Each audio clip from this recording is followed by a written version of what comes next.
Got it. And welcome to the Smart Money Simplified podcast with your host, Brent Mekosh. Brent, good to be with you again. How are you? I'm doing good, Bill, and I'm excited about today's conversation because it's one that, let's say about 20 years ago, I would not have had in my life. And I'm going to give you a little backstory to take us to our guest today. So back in my old life, as some of you know, I was a trader on Wall Street for a little company called Bear Stearns, which no longer exists. It's a tiny little company. But my thing around fashion was not making a thing around fashion. So I would literally go once a year. We had to wear a suit. I would go once a year to the local Brooks Brothers and say, just give me a couple suits to wear. I put those on, and I'm embarrassed to say this. Omar's gonna shoot me, my guess. But if I was not on the trading floor, I was not doing something related to work, all I would wear were either shorts or jeans and a Hawaiian shirt, period. And that it's not fine, Omar. It's bad. It's bad. but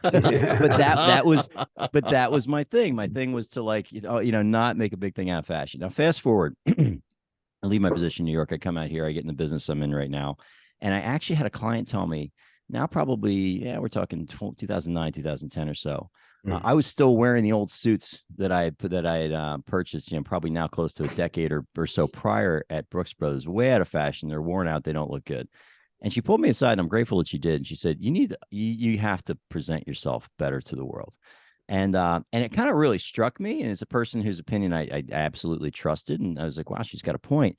And so I went from thinking to myself, well, maybe I should take this a little bit more seriously. And then, of course, I married my wife, and my wife took one look at the wardrobe at the time and said, no, this all has to change.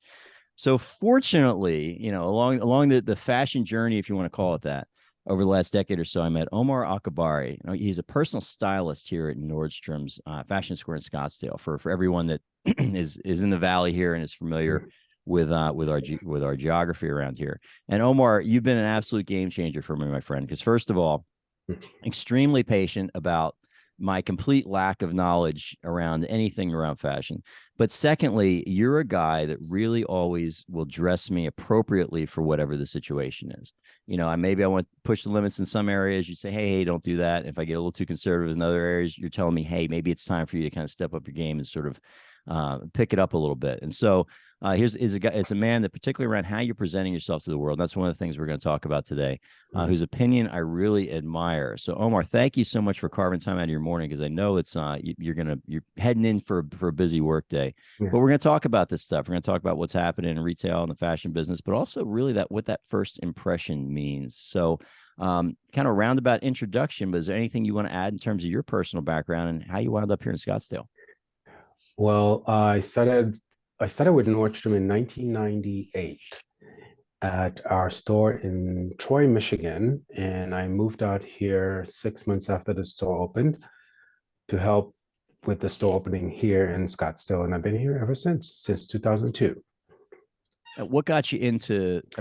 And I say this every time I see you in Nordstrom's. You truly are, no offense to the other salespeople at Nordstrom's, but you're the best dressed guy that at least is in the men's department. One of the many.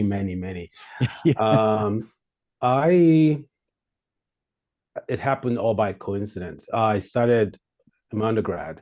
So in 1996, 95, I started working retail, and in 98, I left Macy's for Nordstrom and went to college, got a degrees, and in the process, my degrees in human resources and business management, but I always default to going back to, I call it my first love, and I'm good at it, but it took me 15 years to kind of hone that I can actually do this as a profession if I just commit to it. And so I left, I came back, left, came back, left, came back, left, came back. And the fourth time I just figured I should give it a shot. And that's the rest is history, so to speak. Now, let's talk about this idea of what that first impression is and the impacts it can have. There's been a lot of research on this, diving into why people make such snap judgments when they meet somebody, but I've definitely found it's true. And there's actually some research that shows that people are going to make their initial impression within 7 seconds. Absolutely. Seconds. Yes. Of seeing someone. And so from your perspective, you know, and as I've read some of this research, it really changes my opinion of what you know, what all this fashion stuff really means. And I'll actually even say something else we'll add into this, and I want to hear you expand on this. You've seen the read the book, probably you've seen the movie Devil Wears Prada. Yes. Okay. Well, there's a scene where Meryl Streep, who's playing, I guess the Vogue lady, Yeah. Wintour, Yes. right? Is that her name? Okay. And in winter, yes. Yeah, where the young girl comes in, she's mocking. They're looking at 5 different shades of blue, and she kind of mocks them. And she's like, "Wait a second, this is art that you're dressing, you know, that you're wearing, that you're living in every day." And that kind of made an impact on me. Yeah. So talk to me a little bit more about that in terms of setting people up for success in that first impression, in that first moment. I think as men specifically, we're always told, oh, they don't care how you look. You can just show up and they don't care how you look. And excuse me, it's it's not true. And the high for my clients that are high level executives, we found out men tend to make snap judgment. We're not vocal. We don't like to vocalize our judgment. So in that 7 second, I will already make up my mind if I'm going to interact with Brent or if I'm not. And it's all based on how you look. And second is how you talk or how you present yourself. But the whole emphasis, I think 55%, if you have the same survey as I do, is basically how you look. So it's always important. I always tell my clients, in whatever industry you're in, we always have to customize your look to your audience. So I always say, if you dress up like you're going to meet the Pope or you're going to meet the President of the United States, and how would you want to be presented? And I think in this day and age, especially with social media, where everyone is a brand. So you walk into a room, you're representing not only yourself, but you're also representing your brand, and also you're representing your company in some regard. So how do you want your brand and your company to be viewed? And you want to make sure you present in the right light. And I think the challenge is sometimes with that first impression, you never get a second opportunity. So it's important that we do it, and we do it right the first time, so to speak.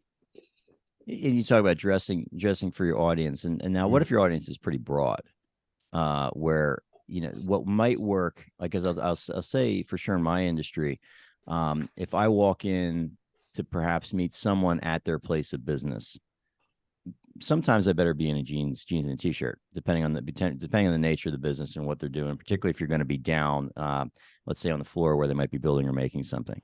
There's other cases where if I'm showing up to meet a client's attorney, if I show up in jeans and a t-shirt, I'm out the door. They're just no one's going to take you seriously at that point. So how much do you need to tailor that to what your day-to-day looks like and where you're going to be heading? It's a juggling act. It's always important. So for the clients that have multiple meetings a day, or you're meeting with you're meeting with 3 or more people a day or less, you have to tailor that look to that specific audience. So if you're going from a board meeting to a plant, which I had another client earlier this week, came in a suit, going from meeting with the board of directors, but also going to the plant, the manufacturing plant, 2 different look. So you dress accordingly. You can go to the plant with a suit, but that would be an overkill. So it's better to have an idea of what the customer, have an idea of who the audience is as it relates to how you want to be present. It's different also if you've been with a company for 10 years or 20 years, but at the management level, I always recommend the clients should still be professional-ish, whatever that means to you, and making sure that, again, it's all about how you want to be presented and how you want to look to the people you're meeting with. I have a general rule of thumb that I try to work by, and tell me if I'm right on with this. But in that case where you're maybe not sure where you should be positioning yourself, you have to err to the side of overdressing. Oh, but always overdressed. You can never be overdressed. If you get to a meeting, or you get to a particular place and you feel overdressed, you can always edit. But the worst scenario or the worst situation is where you come into a meeting and you're underdressed. It messes up the whole vibe, not only for you, but for everyone else, because everyone looking at it, you're like, what's going on? So I always say you can never be overdressed. Yeah, I agree. You can always lose the suit, the jacket and the tie, and roll up your sleeves. if you have yes, to, and bring it down a yes, notch. yes. Do you have any really, and we won't mention names here because we're not Of seeking to course call not. anybody out, No. but do you have any really good stories from clients over the years where they walked into a situation completely unprepared for what they were stepping into, and maybe made a career, well, let's not say career ending mistake, but a mistake that impacted them down the road? Yes and no. Yes, but the situation is different because he's been with his company for I think 17 years. So it's a different scenario. If you're new, traditionally when we have new appointment or consultation appointments, Brent's coming to meet me because you have a big presentation or you have a big meeting. So we're trying to intercept that from ever happening. But there are situations when they may have gone to an event and they weren't properly aligned in terms of how they should look and how they should dress. They come back, then we can pivot and adjust as needed. But traditionally, my whole goal and my mission is to try to help you be best prepared and equipped for the meeting before to actually prevent it from happening, so to speak. Right, exactly. Now, so somebody's coming in now. Let's think about it the other way, where somebody's come back to you after you've spent some time with them, prepared for a big meeting. It went well. They're feeling confident, feeling good walking into it. What other things have you heard from people where it's been massively successful, and they know at some level it's because they walked in there and made that solid first impression? Um, with a lot of the clients, the whole trend, the whole hesitation has changed, and change is not always bad. As a stylist, my goal is always to push you out of your comfort zone and expand your fashion plate or fashion horizon, so to speak. So typically, most guys are traditionally comfortable in the blues and the grays and the black. But my goal, and all it all depends on the audience as well, is try to infuse color. And 99% of the time when there's colors infused into the look, the response is amazing. And they typically will come back and say, dude, thanks for pushing me, because I would never, ever, ever wear a purple shirt. And it's like, dude, it's a purple shirt. It's not a big deal. But to a lot of people, It it's different. It is. So it's just, and also finding my limitation in terms of, if I'm styling you, I want you to still be able to, you want to be comfortable, and also more importantly, um, knowing that you will be able to wear this whatever pieces, whether it's a shirt, whether it's a jacket, multiple times. So you're not getting a piece just for one usage. Right. Now, here's a challenge that I think that I have, and I would say this is true across the board, whether it's a man or a woman. I'm 50 years old. Okay. What is that? We are in a you look like you're about 25, but you're actually older than me, which is yeah. No. but so all right, 50-year-old guy, and Yeah. we are, let's be honest, we're a society that values youth. Okay. And you can look out there and you can see, I don't want to dress like an old man. I also don't want to look ridiculous and dress like a kid, right out of college or something like that. And you see both of those things at this 50 age range that I am. You see some guys like, dude, man, come on, go talk to Omar, because he's going to hook you up and get you at least, looking a little more presentable. But then you also see some guys my age where you're like, oh man, this might have worked when you were coming out of college. It doesn't work anymore. What is there any kind of rule of thumb to sort of walk that fine line between being current and youthful, but not looking ridiculous? Because those are two different things. Absolutely. So when I meet a client, I typically, the first thing I ask is, what do you do? And I try to guesstimate the age without being too forward and getting their age. When I style a client, the whole goal is to not only, one, and first and most important, they have to be styled age appropriate. So for those of us who are in our 40s and our 50s, we want to look current, and we also want to look age appropriate. So there's no way as a stylist that I will try to make style like I will style a 22-year-old, because it's a whole different demographic. And also the profession of a 22-year is different from the profession of a 50-year-old. You're an executive and it's completely different. So it's also getting to understand the need of the client. So you as a client, knowing what is it that you need, your look will be tailored, or your appointment will be, your look will be tailored to what exactly you need. So it's just working with the right person and making sure they understand what it is that you're going for. But there's no way you will be styled as a 22-year-old. Now, what about for price point? Because I like watches. I'm kind of a watch guy, Yeah. and there's certain in certain environments I'm not. Certain environments it's okay to be wearing something that might be a little bit more flashy. In other environments you don't want to do it just because because it might come across as maybe arrogant or obnoxious or or that type of thing. Is there a rule of thumb for people just generally out there, either in the corporate world, like how much is too much in terms of diving into the higher end items? So the big trend now in fashion is quiet luxury. So I'll name some brands like Bruno Cucinelli. They have a dress. You can put on a dress shirt that's almost $2,000. It looks like a shirt you'll get at Express, but it's fine tailored, fine garment, no brands, no logo.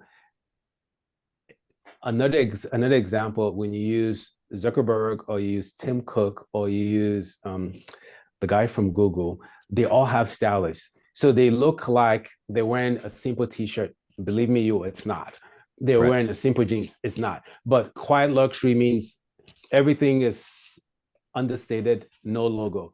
But I just had an interview with a conversation with another client, and we're trying to figure out everything that Tim Cook wore.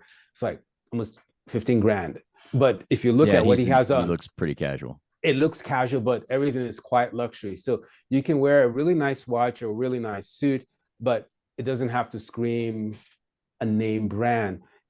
What a lot of the higher end brands are doing now, everything is minimalist. So even though I'll pick a number, a $10,000 suit, only certain people will know it's a $10,000 suit, but it's simple and basic. So the whole trend is less is more. And for those of us that are in our 40s and our 50s, I like minimal prints. So if you're doing a nice shoe or you're doing a nice shirt, there's no need for your logo. Again, we're not 22, so there's no need for the logo to be blasted. In a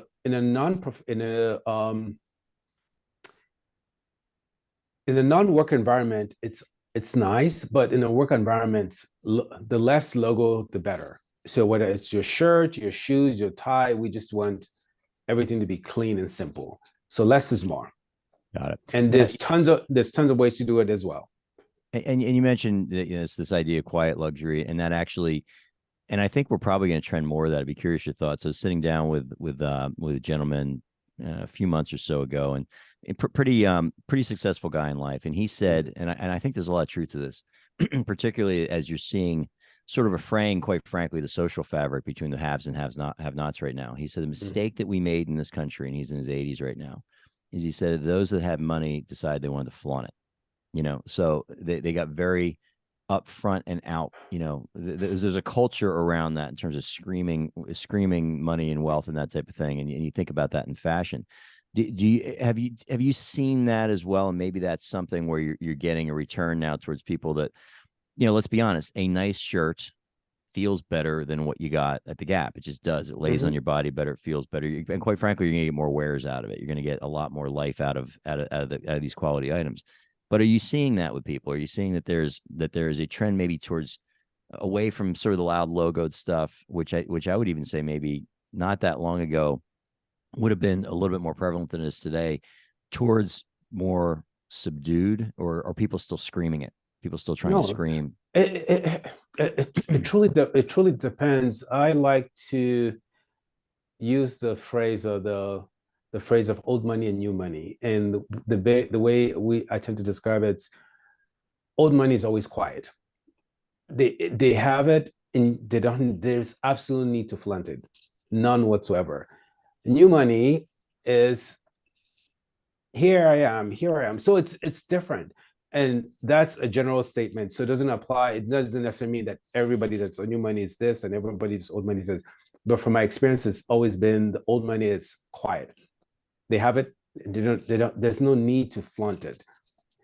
and some of the people that all their life never had money and now have some money, they feel the need. I have to wear, if I'm wearing a $10,000 suit, I want everybody to know I have a $10,000 suit. And it all depends on, again, the lifestyle and the profession. So if you're in a certain profession, it may be okay. And if you're a certain profession, it may not. So it just depends. So it's really hard to generalize because they're two different rules, whether it's a work or it's personal. So how do you differentiate? You can still be one of this, you can be one of both. So you can be flashy, but you can still be conservative. So it's just finding the true balance. Now I'm going to put you on the spot here. You ready for it? Yeah, so we're going to go through some different businesses. Okay. And I want you to give me some ideas how this person should be presenting themselves in the workplace. All right. Absolutely. So we'll put myself on the spot first. So financial manager, wealth manager. Yeah. How do I need to come in? What do I need to look like every day? Traditional. Very traditional. So in terms of see, you've actually, and I appreciate that, you've actually pushed back on me with this because I've come in there with some, as I've gotten a little more comfortable, some crazier ideas, and you've said to me, you're like, Brent, come on, no, don't be ridiculous. Let's wear something a little bit more appropriate to what you're doing. Yeah, no, traditional still. So, but I think what I always say with you is we can be traditional with a twist. And again, to your point from earlier, we're the same age. So for you, and I think we have a relationship that goes longer than most of client as well. When I style you, I always think of we're the same age. What would I wear? Even though we're in two different industries, and still push you a little bit. So the challenge is when we do too traditional, it ages you. So why do you want to be aged? No, we want to still be conservative, but with just a little edge. Right. Okay. Now, how about a guy that has owns a business that owns a trucking business, and he's got a fleet of trucks out there, and but these are enormously successful businesses, but he's interacting obviously with his workers, perhaps with people that his customers, that type of thing. What's that guy wearing? Business casual, and I'll define what that means. So business casual in this case, he could do a simple Chelsea boot, a jeans, a nice dress shirt. He may have a blazer in his car when he meets with other executives or the management team or his lawyer or other professionals. When he meets with his team, he doesn't have to have the jacket on. But the overall look is, the core of the look should be simple. Then he has a jacket in the office or in the car if needed. Okay. Youngish, let's say a 30-something tech entrepreneur that actually has built a business and has traction now. I defer again to the Zuckerberg and the Tim Cook, the same look. So it's casual, elevated. So everything is styled, but it's simple.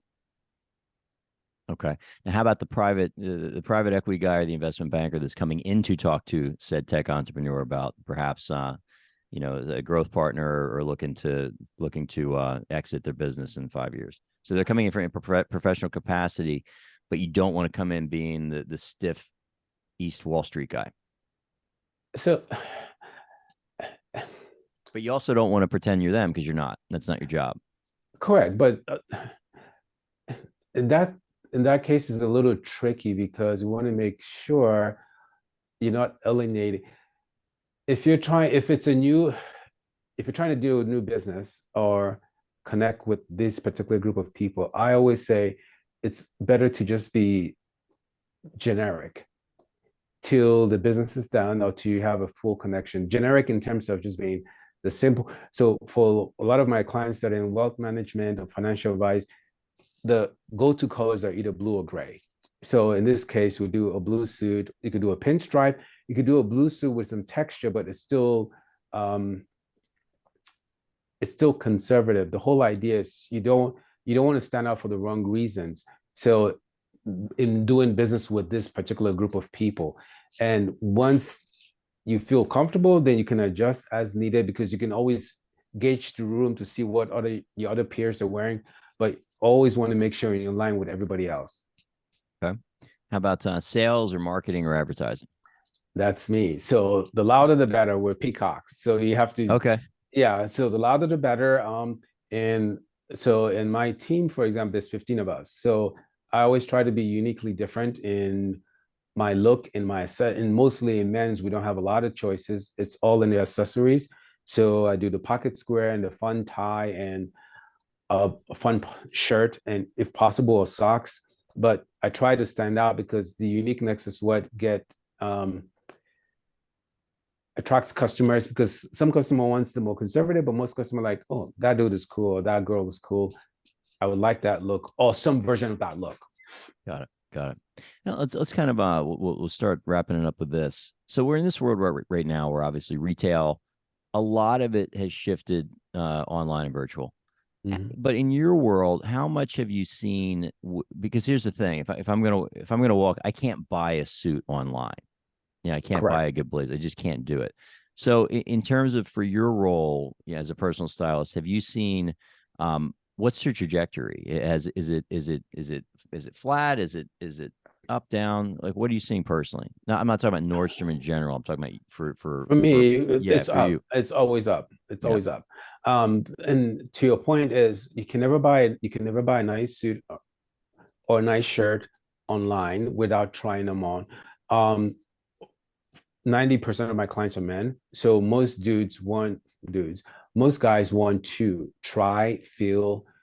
And there's situations you can buy a suit online. So, for example, your preferred brand is Armani. If you wear Armani and you already have a couple of Armani, which you do, you can always defer to the fit. In Armani, there are three different fits. So if you're doing, say, fit one, all the all the all the pieces that are in fit one will fit you exactly the same. So, but ideally, we want you to come in so we can try them on to see how it lays and how it looks on you, your skin, and also the accessories that go with it. So it just depends. But the trend of our online business is up like 134%, something like that, some insane number. But there's still people that need to feel the garment and try the garment on. Yeah, I think too. I'm sorry. Go ahead. No, I think first. Our market's unique here because we do have there's such a massive amount of tourism and influx of people that we have in the valley here. So I mean, you'll see. I mean, man, you will be now through not just through Christmas, but through like the end of March, because then we've got Barrett Jackson, we've got spring training, we've got all the stuff that the Super Arabian Bowl. Horse Show, Super Bowl, the Weights Management Open, everything else. You're gonna be insane in that place until like the end of March. So it's kind of a magnet store for sure. All right, let's end with this. So I always like to end with kind of some action items or some things that people need to look out for. If you're a person out there listening to this, first, give that's saying, hey, they're looking through their wardrobe and saying, maybe I'm not making the best first impression. What's one thing that they can go do, or one thing that they can do, and we're going to get to find you, but before that, to maybe sort of think about upping their game a little bit. It's the basics. So for a guy or a girl, you need a blazer. So for a guy, you need a basic blue blazer. And the whole process of making a first impression, you don't have to have 10 different pieces. You just need some good quality pieces.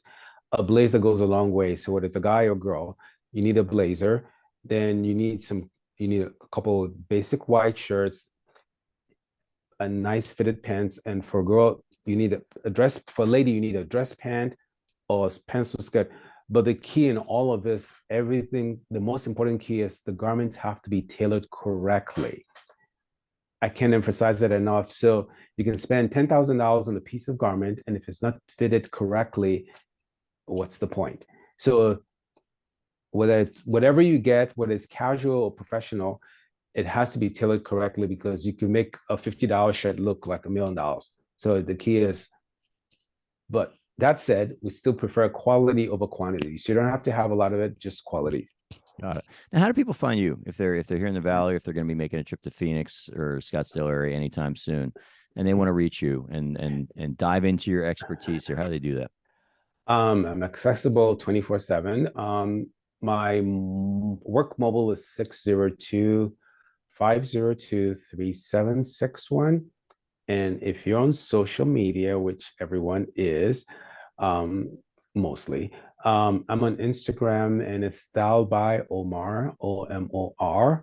and just shoot me a hi and I'll say hello.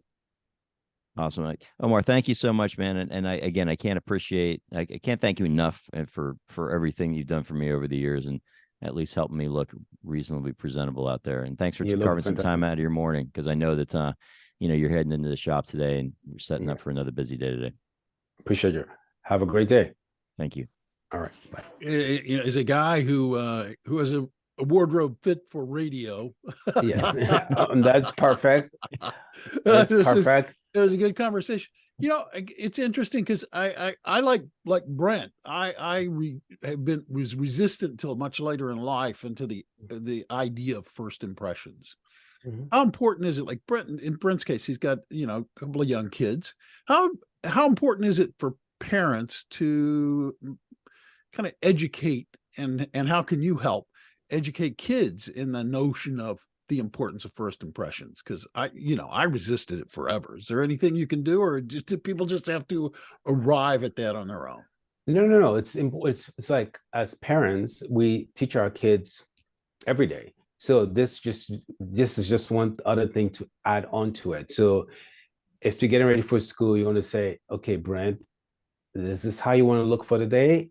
And they'll take a couple of minutes to reflect and think, like, what's wrong with a high look? Then you explain, this is why, and this is why. So everything's a teachable moment. So you just wanted, without beating them on the head. So so every time they do that and you do that for them, they will always think, okay, is this how I want to be seen that day or not?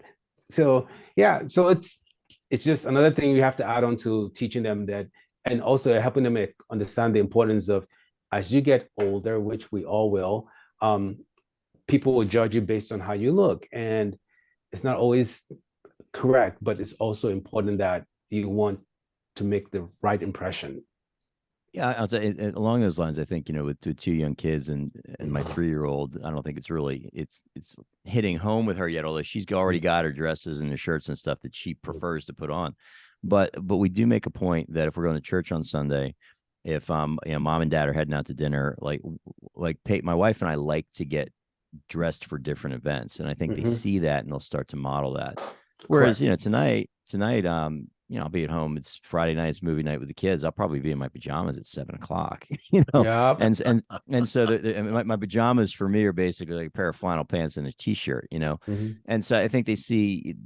I think it's all modeling it for them and seeing it. But to your point, Bill, I was very resistant to that too. And around the same time, I had this client that quite frankly did me the service of saying, "Hey, man, pull it together."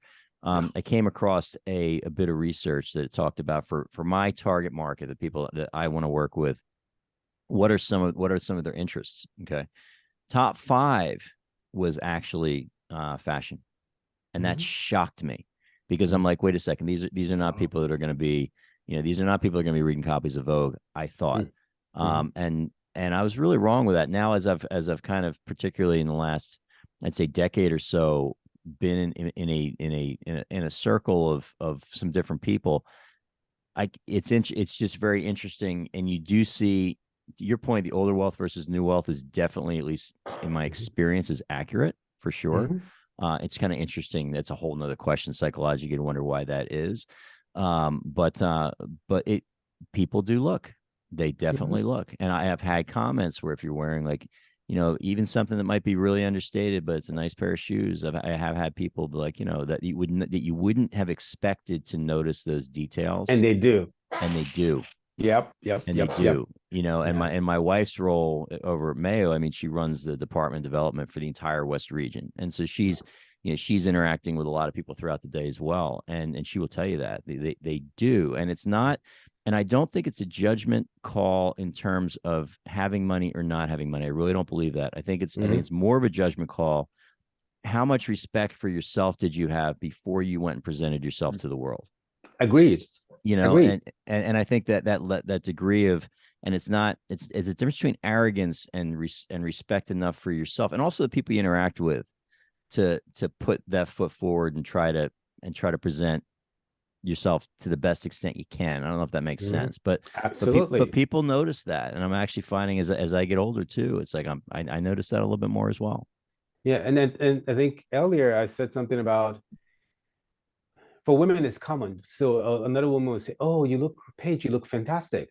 A dude, we're thinking it, but we never said. You will walk by and they'll just let you walk by, and you would think they didn't observe, but they did. Yeah. But it's a whole different dynamics. But it's important that for us as men, or in general, it's just making sure that everything is tailored correctly, and again, you're presenting yourself how you want to be viewed, because again, you don't have, a lot of times we don't have that second opportunity or a second chance to make that impression.